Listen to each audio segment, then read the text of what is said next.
Olá, sejam todos muito bem-vindos para mais um episódio do podcast Fala Gol. É o podcast oferecido pela Copego, Cooperativa dos Ginecologistas e Obstetras do Estado do Ceará, e também pela Coped, Cooperativa dos Pediatras do Ceará. Podcast Fala Gol, como você já sabe, sempre trazendo um assunto sobre saúde e bem-estar com segurança, com credibilidade. Nós estamos no canal do YouTube, também você pode nos ouvir no Spotify e nos seguir lá no nosso Instagram, Fala Gol Podcast. Hoje nós temos o prazer de receber o Dr. Guilherme Maia, que ele é clínico geral e especialista em saúde digital, e nós vamos falar hoje sobre a aplicação da telemedicina no cuidado com a saúde. Dr. Guilherme, muito obrigado pela sua presença. Obrigado pelo convite. Muito obrigado. Eu venho sempre, estou sendo repetitivo até falando aqui, que os nossos dias estão tão corridos, e até vai entrar um pouco aí sobre a telemedicina já, porque eu venho percebendo isso, os dias cada vez mais curtos e as atividades cada vez mais longas e intensas, e aí você tirar ali um tempinho para fazer uma coisa diferente, como é a gravação desse podcast, a gente fica muito grato, né? Porque na correria do dia a dia você vir aqui falar com a gente e passar um pouco do seu conhecimento para a população de uma maneira geral, para os próprios médicos, né? Também, que a gente vai conversar aqui, a gente fica muito agradecido. Então seja muito bem-vindo. Obrigado. Bom, então, telemedicina no cuidado com a saúde é uma realidade hoje, doutor? Com certeza. Super realidade já há muito tempo. Há algum tempo. Desde quando mais ou menos se iniciou esse formato? Foi na pandemia ou antes mesmo da pandemia já se existia? Em termos oficiais mesmo, no Brasil, foi a partir da pandemia. Se você pensa em história da telemedicina, as primeiras iniciativas vão para a década de 40, de 1940. Né? Tá. Você tem nos anos 60, já tem uma história de comunicação de um hospital de Boston com o aeroporto. Para poder, evitar que os pacientes do aeroporto tivessem que ir para o hospital. Então, você criava uma comunicação entre o hospital e o aeroporto para tentar tratar os pacientes lá à distância. Isso nos anos 60. Já. Isso. Aí, a partir dos anos 90, a OMS já começou a reconhecer a importância que a telemedicina teria para o cuidados em saúde no mundo. E aí, anos 2000... que a telemedicina ela foi surgindo, desenvolvendo junto com o desenvolvimento da tecnologia. Claro, sim. Então, a tecnologia evoluiu, comunicação evoluiu, a telemedicina veio junto. Perfeito. Agora, em prática, né, funcionamento mesmo, para valer, então, a partir dos anos 2000, Estados Unidos na frente, Europa logo na sequência. O Brasil ele já tinha, já na década de 2010, já tinha iniciativas de ampliação de redes, de acesso, e uma tentativa de começar a regularizar.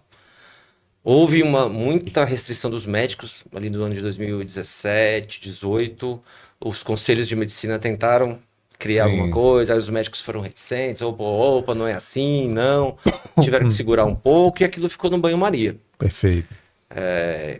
E aí veio a pandemia de 2020. Que aí tudo mudou, né? E tudo se adiantou, né? Pra você ter uma ideia, em 2019, eu trabalhava em São Paulo, numa empresa no qual a telemedicina já estava no nosso roadmap de inovações. Então, a gente já estava desenvolvendo o sistema, já antecipando que, em algum momento nos próximos anos, ia ser regularizado, porque era uma tendência mundial. Só que aí veio a pandemia e teve que acelerar tudo. Né? Então, a gente, quando começou a pandemia, março de 2020, né? Março de 2020 começou a pandemia. Abril de 2020, o governo lançou uma lei provisória, né? Uma medida provisória autorizando a telemedicina. Foi aí que deu o grande start mesmo no Brasil, especialmente. Aqui no Brasil, né? Mas no mundo também. Mas no mundo já... No mundo, nos Estados Unidos, especialmente, já fazia bastante. Mas acelerou muito na pandemia. Para todo mundo, mas no Brasil mais ainda, porque antes não podia fazer. Perfeito. E o que é a telemedicina? Né? Vamos entender assim, a gente sempre pensa que é tipo uma videoconferência, né? Que é como uma reunião online ali. Mas exatamente o que se caracteriza, esse atendimento é por telemedicina. Tem várias definições de telemedicina, mas em resumo, o que é telemedicina? É você usar tecnologias de informação e comunicação, que são chamadas TICs, para fornecer um cuidado médico, cuidado em saúde, não só médico. À distância. Perfeito. Pronto. Tudo. Se você pensar bem, muitas coisas se encaixam dentro de telemedicina. O que a gente costuma falar, ou costuma conhecer, assim, muito, é a teleconsulta. Mas telemedicina não é só a teleconsulta.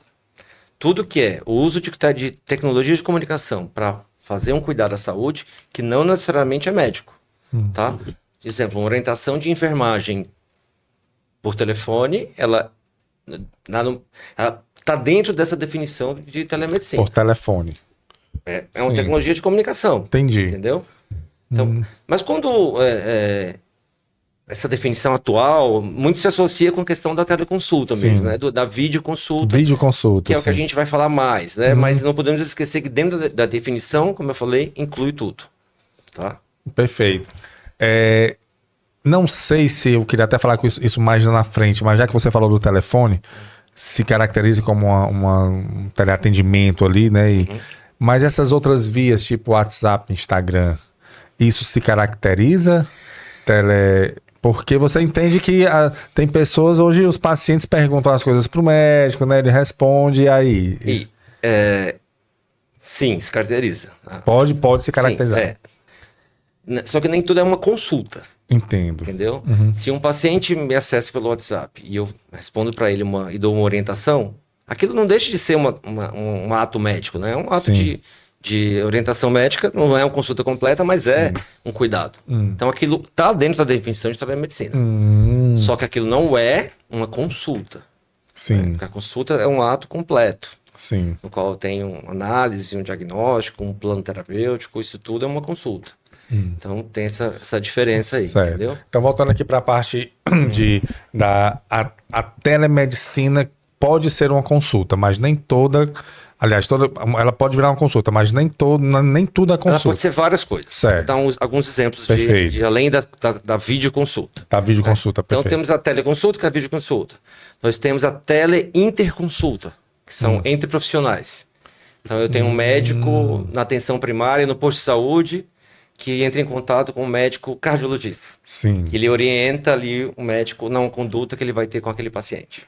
Então isso é uma teleinterconsulta.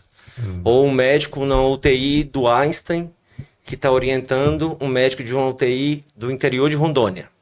Isso é uma teleinterconsulta. Tá? Nós temos telemonitoramento. Você tem um paciente crônico, um paciente acamado, que é dependente de ventilação, que está em casa, em coma. Você pode monitorar aquele paciente por telemedicina, isso chama telemonitoramento. Telemonitoramento. Usando, inclusive, às vezes, dispositivos de sinais vitais que podem ser lidos à distância. Tá? Então, telemonitoramento. Teleorientação. Você pode criar um serviço de teleorientação de enfermagem, por exemplo. Enfermagem no puerpério, no pós-parto. Sim. Orientar as mães sobre leite materno, exemplo. Então, isso é uma teleorientação. Existem os telediagnósticos, que os telediagnósticos vieram antes da telemedicina, da teleconsulta, que é laudos de eletrocardiograma à distância. Teleradiologia, no qual você tem um radiologista laudando imagens à distância. Isso também foi antes da teleconsulta. Tá? Então tudo isso está dentro desse grande bolo que é a telemedicina ou telesaúde. Telesaúde ou telemedicina. Porque na realidade, como você falou, não apenas os médicos utilizam essa ferramenta. A gente conversou aqui com uma nutricionista e o atendimento dela... Outros psicólogos. Psicólogo Tem uma prima psicóloga que ela faz 100% 100% online. 100%. Que isso é Aí chama telemedicina, telesaúde. É uma teleconsulta de psicologia, entendeu? Telesaúde é um termo mais amplo, né? Sim. De novo, quando a gente fala em telemedicina, assim, apesar de incluir tudo, o mais conhecido é a videoconsulta, né? A teleconsulta. Sim. É o mais conhecido. Mas que existem vários, como a gente viu aqui, várias vertentes para esse mundo. Isso. E que aqui no Brasil estourou, também no mundo, né? Acredito, da pandemia para cá. Exato. Porque você falou muito bem que ela vem de acordo com o avanço tecnológico. Com certeza. Né? Então, se está dando mais possibilidades para esse formato, né, de atendimento, a tecnologia está dando mais possibilidades, então, consequentemente, vai aumentar. Mas uma coisa que eu achei interessante, você disse que já no mundo, já há muito tempo, isso já vem se vivendo esse formato. Mas aqui no Brasil foi autorizado? Na pandemia, logo em abril de 2020, teve uma medida provisória que permitiu. Né? Enquanto durar a pandemia, vai poder fazer Mas antes disso não podia. Olha que interessante. Embora que sempre se fez, né? Consultas por telefone, consultas por WhatsApp. Mas sempre... oficialmente não era... Não era uma coisa tipo... eu não poderia pegar aquele telefone que eu orientei um paciente lá nos anos 2005 e dizer que aquilo era uma consulta médica. Não podia. Não era. Agora, à medida que é autorizado, aí você sim. Pode. Entendeu? Entendi. Aí sim. Então, de 2020, abril de 2020. Isso. Aí, dezembro de 2022, aí foi promulgada uma lei autorizando definitivamente a telemedicina. Então, 2020, pandemia, foi um provisório. 2022 foi a lei. Certo. E dentro dessa lei, porque o provisório é realmente uma coisa feita às pressas para dizer, vamos fazer porque precisa. Como tudo na época, né? Isso. Aulas começaram a ser online, tudo trabalho, home office, então... Isso. E aí quando veio a Lei 22, ela veio com uma série de pontos a se observar, né? Foi uma lei que foi bastante discutida, a gente participou dessa discussão na época, e quando saiu, assim, tipo, os critérios, assim, que tem que atender, ficou legal, né? Ficou bom. Perfeito. Então, doutor, então tá tudo legalizado, tudo bonitinho. Quais são os ramos da saúde que podem utilizar a telesaúde, né? A telemedicina? Se qualquer tipo de especialidade pode, qualquer tipo de profissão, ou não? Tem algumas restrições. Perfeito. Tem um dos princípios dessa lei, chama-se autonomia. Sim. Que é a autonomia do profissional em dizer se ele pode ou quer usar a telemedicina como ferramenta. Tá? Então, essa é uma ótima pergunta que você fez. E a resposta é essa, ela é muito ampla. Claro que eu não vou fazer uma neurocirurgia por telemedicina. Sim. Tá? Mas muitas coisas são possíveis. A grande maioria das consultas, tá? É possível. Depois, se você quiser, a gente vai trinchar um pouco mais sobre isso. Mas é claro que algumas coisas de exame físico, médico, às vezes pode ter um pouco de dificuldade, porque tudo fica à distância, mas posso explicar também um pouco melhor sobre isso depois. Claro que quando você fala de necessidade de usar algum maquinário, oftalmologista, às vezes tem algumas coisas que vai precisar de uma máquina, um pouco mais difícil. O que precisa estar fisicamente, né? Quando você precisa estar fisicamente. Mas respondendo a sua pergunta, qualquer especialidade, pode usar. Pode usar. Tem autonomia de usar e de decidir se aquilo é o melhor para ele e para o paciente. Então, assim, qualquer especialidade pode usar, mas dependendo do procedimento que vai ser usado, aí usa-se o bom senso ou existe alguma lei por trás que diz, isso daqui é o bom senso? A lei, ela fala exatamente da autonomia que eu falei, que ela centraliza no profissional. Entendo, ele faz essa decisão. Com o paciente. Perfeito. Porque a lei também fala do consentimento do paciente. Boa. Então, assim, não é só dizer assim, olha, eu vou fazer assim, se o paciente não aceitar, não pode. Paciente, exatamente. O paciente, o médico tem autonomia e o paciente tem o direito, na verdade, de ser informado. Né? Então, o paciente tem que assinar, digitalmente que seja, um termo de consentimento. Boa. É bom falar isso, porque não é uma coisa assim, apenas uma decisão de um lado e você vai ser atendido agora por telemedicina, não. Inclusive, mais um critério da lei é o direito de recusa. Então, tipo, se eu sou um plano de saúde, uma operadora que seja regulada pela ANS, ela não pode ofertar somente telemedicina. Porque o paciente tem um direito de recusa. Tipo, eu não quero ser atendido por telemedicina. Quero olhar para... Quero ser atendido presencialmente. Okay, entendeu? Mas eu posso ter eu como um profissional, posso ter um consultório digital. E eu dizer assim, eu só vou atender pacientes digital. Aí o paciente vem se quiser comigo. Como você falou da psicóloga, né? Que tem psicólogo que só atende 100% online. Aí você vê, tipo, é uma opção dela, ela tem essa autonomia. Entendi. Agora o paciente tem o direito de não querer passar com ela. Entendi. Olha, é o seguinte, o meu atendimento é 100% online e pronto. Você autoriza daqui? Você quer? Ok. Não quer? Não quer, tudo bem. Agora, se é uma operadora pela ANS, aí ela não pode ofertar só. Ela digital. tem que, se quiser presencial, pronto, aquele não vai para presencial, mas aquele vai. Então aí você dá as opções para ele presencial. Tudo isso está escrito na lei. Por isso que eu falei que a lei foi bem discutida e ela ficou boa. Perfeito. E quais são as vantagens, doutor, tanto para o médico e para o paciente? Assim, quais são as vantagens e desvantagens, né? Porque tudo tem o seu lado bom e também tem o seu lado A maior vantagem da telemedicina é uma palavra chamada acesso. Juro, eu fico até emocionado quando falo sobre isso. Porque acesso é o que a telemedicina pode oferecer, e é o que me brilha, o que me encanta e o que me faz ser apaixonado por trabalhar com isso. Quando eu falo de acesso, isso vale para várias coisas. Isso vale tanto para aquela pessoa que está numa comunidade carente, longínqua, enfim, que não tem acesso mesmo físico ali, porque não existe médico disponível, ou não consegue se deslocar, enfim. Eu falo desde isso até o executivo milionário que está em São Paulo, que está, sabe, numa vida corrida, que numa cidade que você demora 2 horas para te deslocar de um lugar para outro e que você não consegue. Então o acesso é para todo mundo, não é só para a comunidade ribeirinha ou para o sertão do Ceará. Sim, entendi. Então o acesso é você poder dar essa facilidade de uma pessoa se conectar com um prestador de serviço em saúde com facilidade. Sim. Entendeu? Então isso é a grande palavra, acesso. Para o profissional, essa questão do acesso também é válida, né? Então ele também pode atender pacientes de qualquer lugar. Né? Então isso de certa maneira amplia também o campo de atuação dele. Né? Eu tenho um caso muito interessante, né, disso.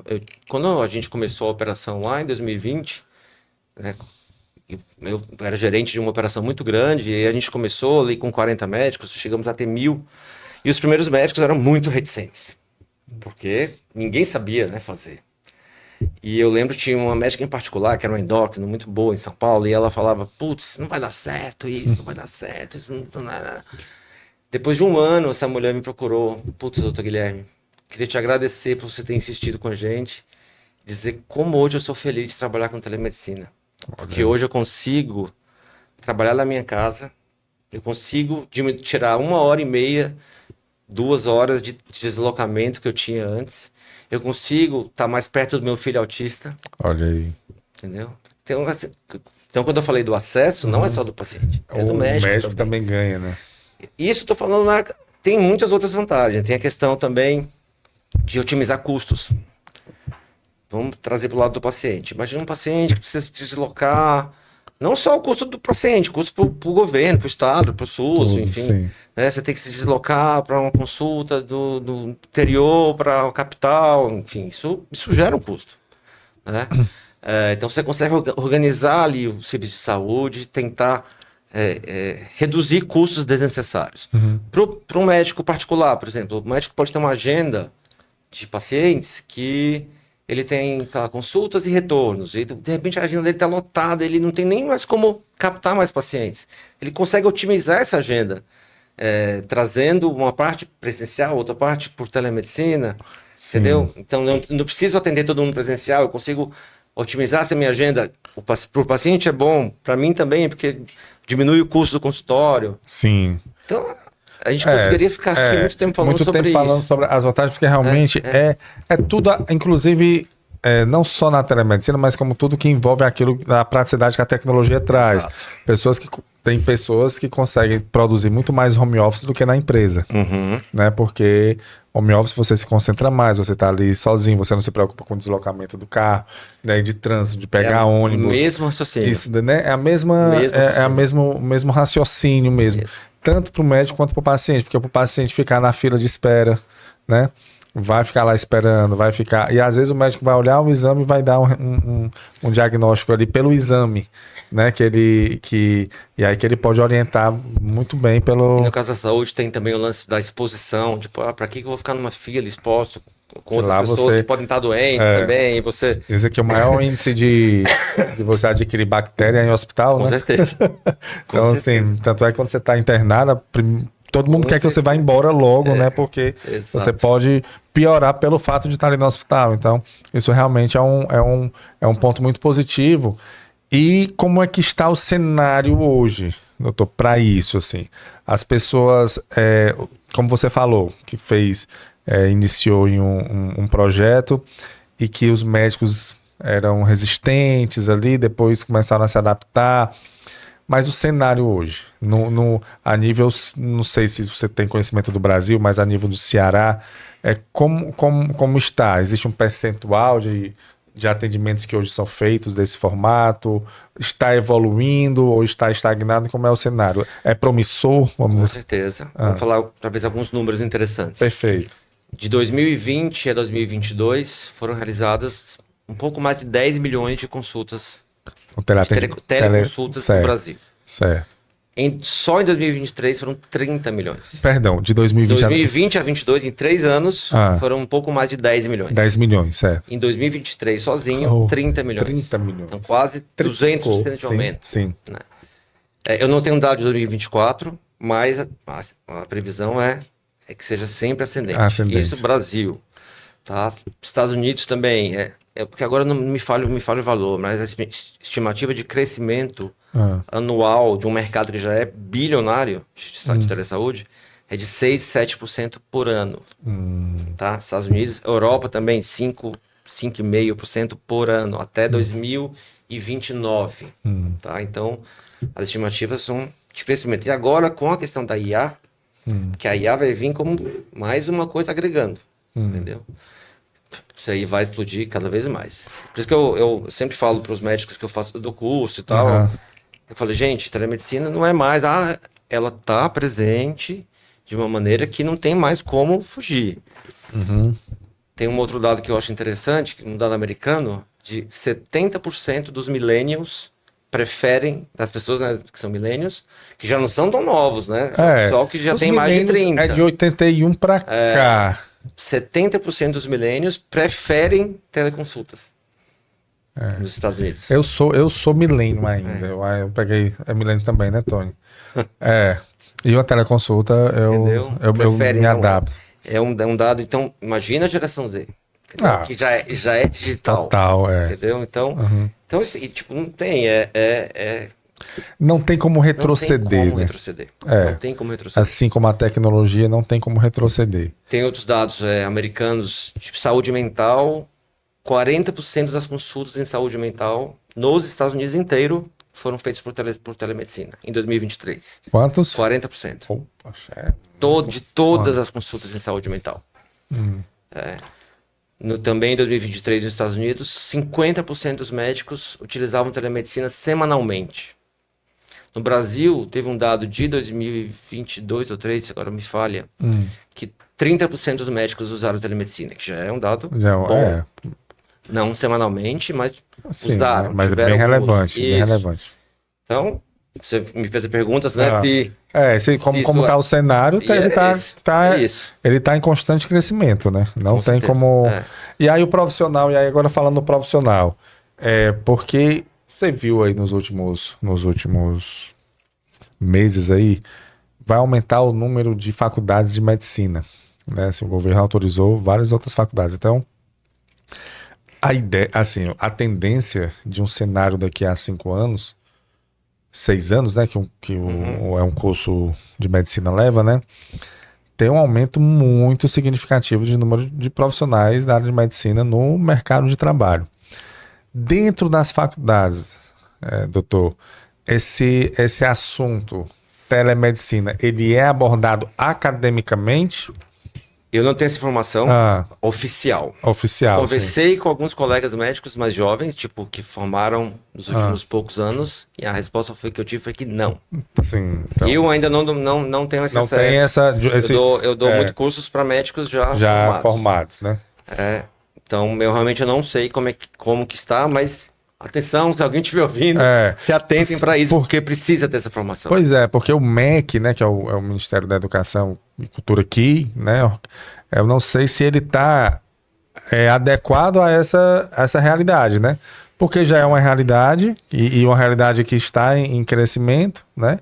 Então, não sei se... O Ministério da Saúde, ele está, assim, empenhado em evoluir. Tem uma iniciativa que é o SUS Digital.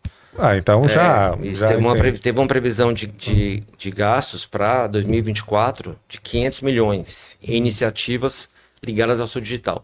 E no triênio 24, 25, 26, 3 bilhões de gastos relacionados a iniciativas de saúde digital.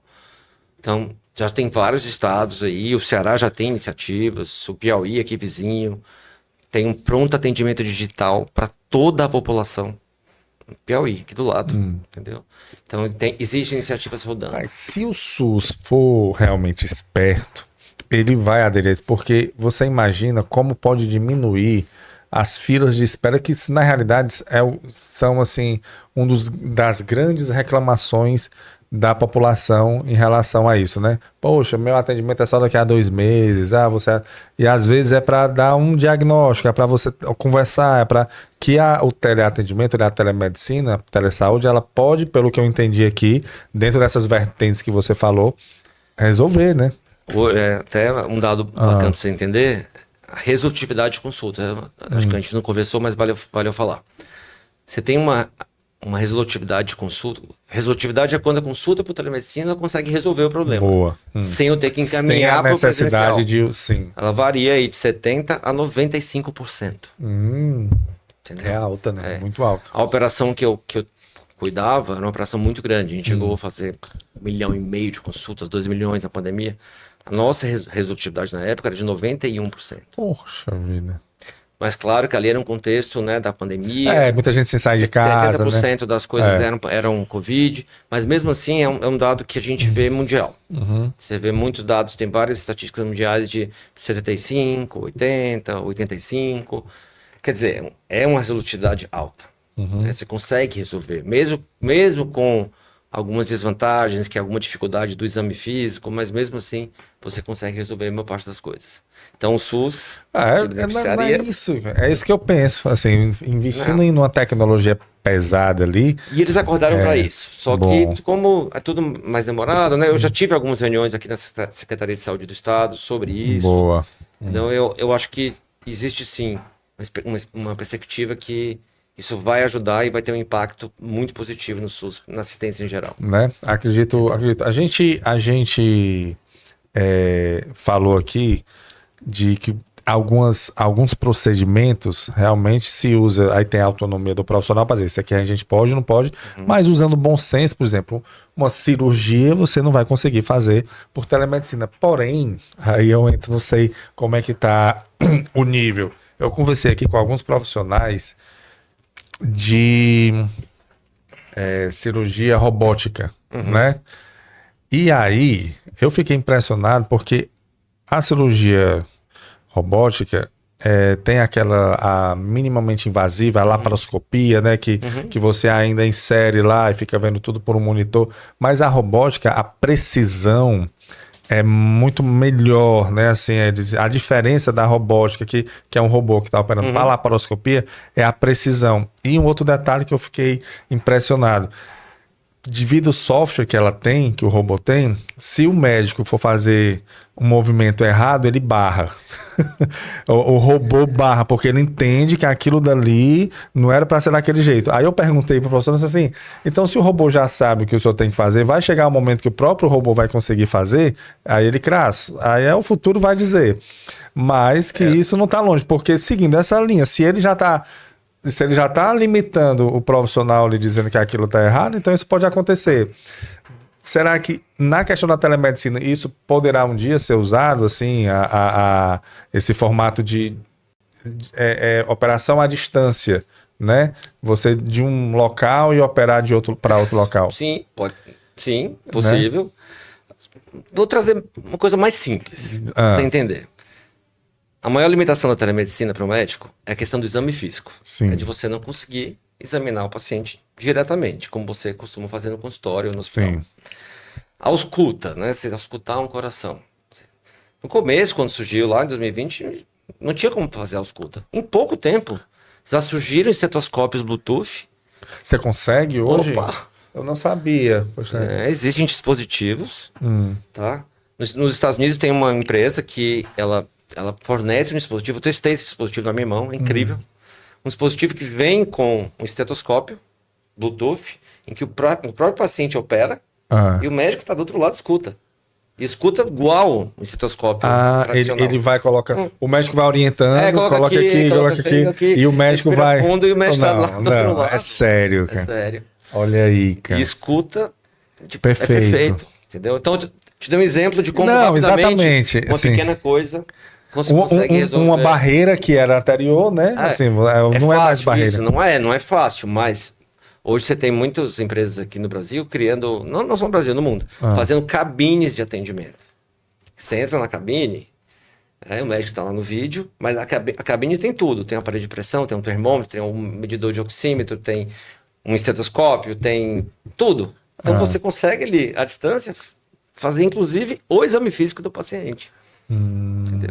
Então quando você pergunta da cirurgia ou de outras coisas, essa coisa da cirurgia robótica é um campo que eu não domino muito. Sim. Tá? Mas você já tem cirurgia sendo feita à distância, sim. Cirurgias à distância, né? Já tem. Mas o quanto isso pode evoluir... Aí entra como você falou... Você falou no início, né? Que a telemedicina, a telesaúde, ela vem evoluindo de acordo com a tecnologia. Então, se hoje você consegue fazer uma cirurgia à distância, já está acontecendo isso, né? Sim. Já está, né? Sim, já. E aí, então... realmente a questão de tempo, isso ficar meio que mais normal. Existe uma dependência muito das velocidades de banda. A velocidade da internet. Na internet, sim. Vai melhorando, você vai conseguindo adequar, colocar mais procedimentos ali. Isso, tanto que assim, a ascensão no Brasil, a ascensão do 5G, ela levou a telemedicina para um outro patamar, porque você realmente precisa de mais banda. Perfeito. Você, ter ali uma comunicação mais assertiva. Perfeito, doutor Guilherme. Então, pelo que eu estou entendendo, a telemedicina hoje não é um futuro, já é uma realidade. Né? É uma realidade, ela já tem um histórico, e agora com o avanço da tecnologia, ela está se desenvolvendo tal qual ali, né? Uma outra dúvida antes de eu entrar aqui na questão até mais local, que eu gostaria de entender até como é o seu trabalho lá na Coped, né? Que você está fazendo que gostaria de entender isso, mas indo ainda um pouco aqui para o que pode chegar, né? Esse formato, a inteligência artificial, que ela está inserida hoje em tudo, assim você consegue, eu não sei qual é um trabalho que você não conseguiria utilizar a inteligência artificial, e é uma coisa um pouco até assombrosa, porque se você observar, há 2 anos, mais ou menos, ninguém escutava falar de ChatGPT. É o que foi lançado faz, oficialmente faz 2 anos, né? Há 2 anos você não ouvia. De 1 ano para cá foi que negócio hoje, eu trabalho diretamente com o ChatGPT e muitas pessoas que trabalham comigo também é ChatGPT. O formato não é assim... Eu uso diariamente. Né? Diariamente, assim, o formato não é assim, o ChatGPT, ele vai, assim, a inteligência artificial vai tomar empregos. Hoje, agora... O formato de pessoas que estão sendo contratadas já é um formato. Você utiliza inteligência artificial, você mexe nessas ferramentas, já é uma realidade. E aí eu venho observando a velocidade com que a IA ela vai evoluindo, é absurdo. Há 1 ano atrás, um vídeo que uma IA produzia era de um jeito. Hoje... Esses dias o Google liberou agora, você viu? Né? A tradução... vídeos com áudio, com outra qualidade. Tudo. Não, tem hoje uma inteligência artificial que ele mostrou agora também. Tradução simultânea com um tom, por exemplo. Se você é americano e eu aqui no Brasil. Aí você fala inglês e eu falo brasileiro. Vamos transformar. Aí você, quando fala para mim, vem em português, e quando eu falo para você, vai em inglês. Com a minha voz em inglês e com a sua voz em português. Simultâneo. Exato. Então, vídeos também perfeitos, né? Então, tudo. Então, em tudo tá aí ela... Porque o grande questionamento, fazendo um parêntese aqui em inteligência artificial, é porque ela se aprimora. Ela mesma se desenvolve, né? Ela mesma vai... Então, não precisa mais do dedinho humano ali. Ela vai aprendendo o que é que ela tem que melhorar. E vai.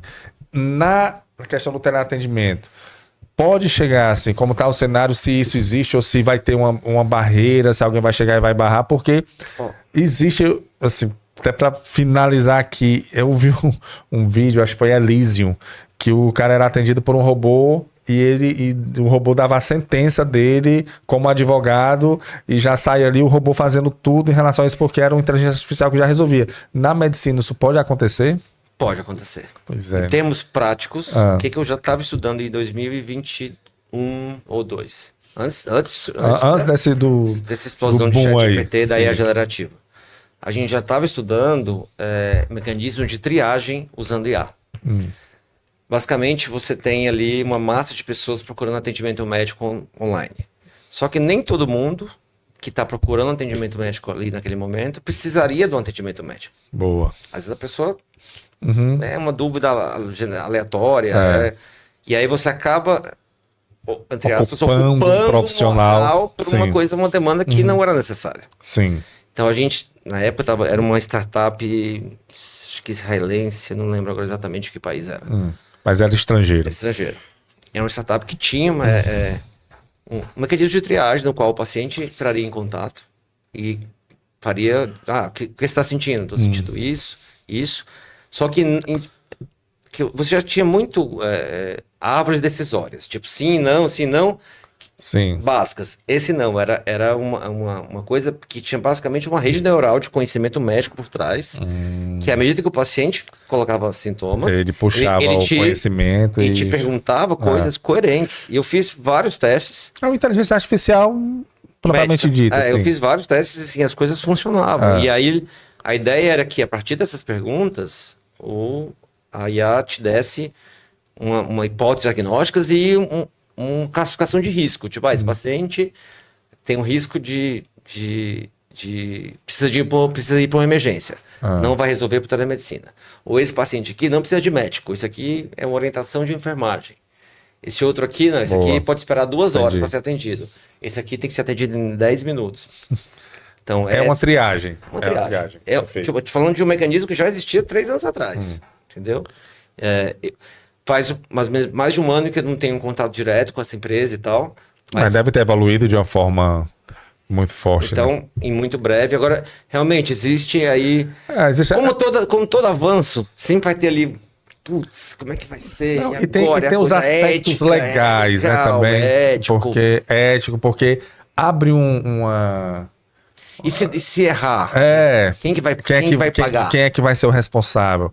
E assim, abre um precedente que você realmente tem que entender, porque a princípio a ideia é perfeita. Sim. Bom, triagem, cara, né? Você vai facilitar muito isso no serviço público de saúde. Você imagina o impacto positivo que iria causar ali, né? No privado, em todos, né? Utilizar os planos de saúde, iam adorar, né? Isso, assim. Mas abre, assim, um precedente de que até que ponto vai ficar só em uma triagem. Até que ponto o humano vai ficar sendo colocado para trás e a IA... Porque hoje, eu vou dizer, com a inteligência artificial, e aí a gente finaliza já aqui a conversa, porque se for falar de inteligência artificial, o céu é o limite, né? O céu é o limite, mas com a inteligência artificial, por exemplo, para advogado, você consegue fazer petição, cara. Né? Para médico, você consegue, assim, se você colocar lá, a inteligência artificial ela vai dizer quais são quais são os procedimentos que o profissional tem que ir fazer naquele momento. Então pode-se chegar um momento de o paciente perguntar, não precisar mais de um intermediário, né? E aí que entra o problema. Aí tem que ver a medicina, né? Ela tem ali um algo além, né? Às vezes o contato com o médico, olhar para ele, isso influencia, né? Então, realmente, assim, há de se discutir muito ainda sobre isso, mas eu entendo que essas tecnologias, elas vêm para agregar o cuidado médico, mas não para substituir. Entendeu? Acho que muitas coisas podem substituir, sim. Acho que uma triagem pode, mas chegar ao ponto de uma consulta médica. Porque eu acho que aí é que entra todos os profissionais. Você não é que ela vai lhe substituir, mas se você não souber utilizá-la, aí você vai ficar para trás. Esse é o problema. Com certeza. Isso aí é para tudo, entra, né? Para tudo. E aí é que entra a outra parte aqui do que eu gostaria de perguntar. Hoje, né? Porque você está fazendo um trabalho lá na COPED, né? Que é a Cooperativa dos Pediatras, que é a nossa parceira aqui no podcast. Sobre a telemedicina, né? Sobre a telesaúde. Exatamente o que é isso? Assim, qual é o objetivo desse trabalho? O objetivo é basicamente criar novos modelos de atendimento em saúde digital, né? Para aumentar até a quantidade de opções de trabalho para os médicos da cooperativa e também treiná-los. Então, inclusive, a gente já fez levas de treinamento, capacitação. Capacitação para os profissionais atenderem como telemedicina. Isso. Tá? Perfeito. E desenvolver novos modelos para que a gente possa ofertar para o mercado, chegar nas secretarias de saúde, por exemplo, levando um projeto de teleatendimento, levamos essa semana. Como a gente pode usar a telemedicina para diminuir as filas de ambulatórios de pediatria. Entendeu? E aí a Coped sendo a responsável por isso. Um agente de mudança ali, né? Entendi. De criar esses novos modelos para levar para o mercado. Porque eu assim, imagino em todos os segmentos, mas, por exemplo, hoje está tendo um surto aí de viroses com crianças, né? E aí tudo lotado, né? Aí talvez um atendimento desse se encaixaria muito bem nesse período, né? Pandemia, como é que foi? Na pandemia já é o exemplo aí, né? Sim. Na pandemia já é o exemplo. Muitos hospitais, inclusive na pandemia, tinham pronto atendimento físico. Eles colocavam o digital lá, tipo, as pessoas iam lá no hospital e você tinha, tipo, quiosques ou totem de atendimento digital, até físico, para se desafogar. Sim. O presencial. O presencial. Entendi. E quais são as barreiras, doutor Guilherme, que se tem, né, hoje para implantar e disseminar mais a telemedicina? Acho que a maior barreira, né, é a questão da limitação, né, como eu falei já algumas vezes aqui, da questão do exame físico. Existe uma limitação. Não dá para negar que existe. Ela você consegue contornar com um bom treinamento, com uma boa capacitação, mas é um pouco de barreira, até de alguns médicos que acham que não é possível, dos pacientes também que acham que não é possível, né? Mas tem que entender que isso é uma barreira. A segunda barreira que está em constante melhora é a questão de tecnologia. Tecnologia, né? Imaginei. Internet, smartphone, educação das pessoas, mas eu acho que a gente pode agir como agente de mudança, de tipo... Quando começou em 2020, ninguém sabia. E aí as coisas foram evoluindo, os pacientes foram aprendendo, foram se familiarizando, e as coisas foram melhorando. Apesar de ser uma barreira, os últimos dados de IBGE são positivos. 90% dos municípios brasileiros conectados à internet, mais de 80% de posse de smartphone. Então, é uma barreira ainda? Ainda é. Mas é uma coisa que eu acho que não muito tempo vai estar resolvido. É porque a internet hoje ela virou como se fosse a energia, né? Por exemplo, antigamente para você não trabalhar, se faltasse energia, não vamos trabalhar. Hoje se faltar internet, você não trabalha. E pagar a internet antes era um luxo, agora pagar a internet... Não, faz parte do orçamento. Está dentro do orçamento, dentro dos pacotes aí. Tem, inclusive, municípios que disponibilizam Wi-Fi gratuito aí nas praças, né, nos ambientes, justamente para dar o acesso. Então, realmente, daqui a algum tempo, a tecnologia ela não vai diminuir essa dificuldade, né?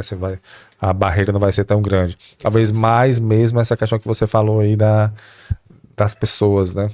Mas, de novo, com treinamento, com tempo, né?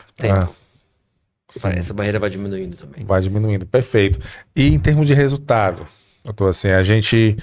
porque tudo que se vai implantar e como a gente está vendo a telemedicina, ela não é uma promessa que vai ser uma coisa legal e que vai... Não, já né? Resultado prático, assim, mesmo, assim, principalmente com pessoas que estão... Você falou da geração Z aí, que já está nessa... É um resultado que as pessoas, elas, tipo, têm um atendimento e elas querem continuar nesse atendimento. Pode chegar um momento que o físico, né, que o presencial, ele pode ser deixado de segundo plano. Vamos falar de dados, né? Dados de satisfação. Perfeito. Tem inúmeros estudos sobre satisfação de paciente com telemedicina. Eu não vi que a satisfação fosse baixa. Sempre acima de 70%. Olha aí. Tá? De novo, eu sempre trago dados da operação que eu era responsável, porque era uma operação muito grande. Muito grande, né? Milhões de consultas, então dá para você ter... uma amostragem boa. É isso, a gente fazia uma análise do Customer Satisfaction Score, que é a avaliação de estrelas, igual que você faz no Uber, no iFood e tal. 92% de 4 e 5 estrelas. Eram as avaliações de consultas. 92%. Isso é muito alto.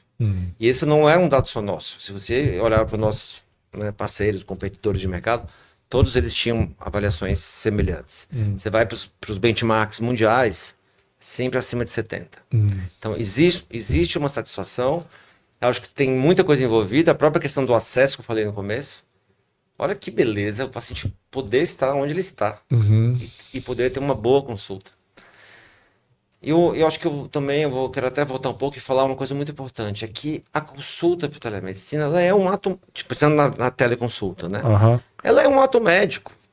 Então, se a consulta presencial daquele médico for ruim, a teleconsulta dele também vai ser ruim.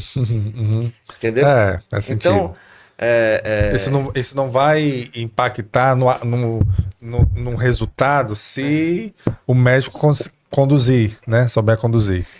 Eu vejo que talvez exista uma preocupação maior dos médicos em tentarem conduzir uma boa consulta por vídeo, e isso acaba tornando a experiência muito boa, porque esses são os resultados. E em termos de economia, também, que é outro resultado bacana, eu vi alguns estudos recentes aqui de iniciativas de telesaúde no Pará, que reduziu em 35% a transferência de crianças do interior para a capital por problemas cardiológicos. Então, tem ali um dado financeiro também, sabe? De economia, porque tem alguns outros dados que eu não lembro aqui, mas tem muitos estudos provando essa coisa de como a telemedicina pode ter um impacto na organização do sistema de saúde, privado ou público, e redução de custos. Perfeito.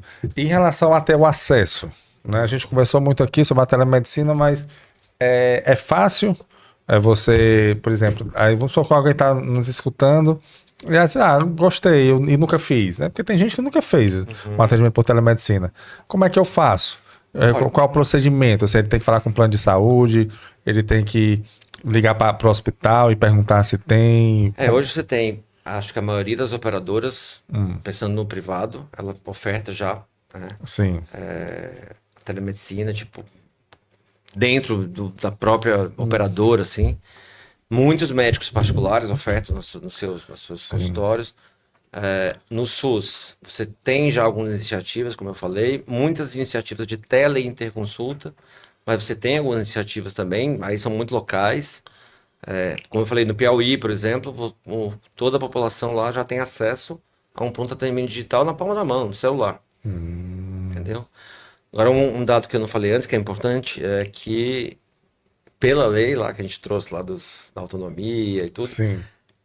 O sistema de atendimento ele tem que ter regras de segurança da informação, que é uma coisa importante também a gente falar. Porque muitas pessoas perguntam, será que é seguro fazer uma consulta por vídeo? Essa questão da LGPD, né? Isso, LGPD, e a segurança da informação, tanto que não é autorizado, por exemplo, fazer uma teleconsulta por WhatsApp.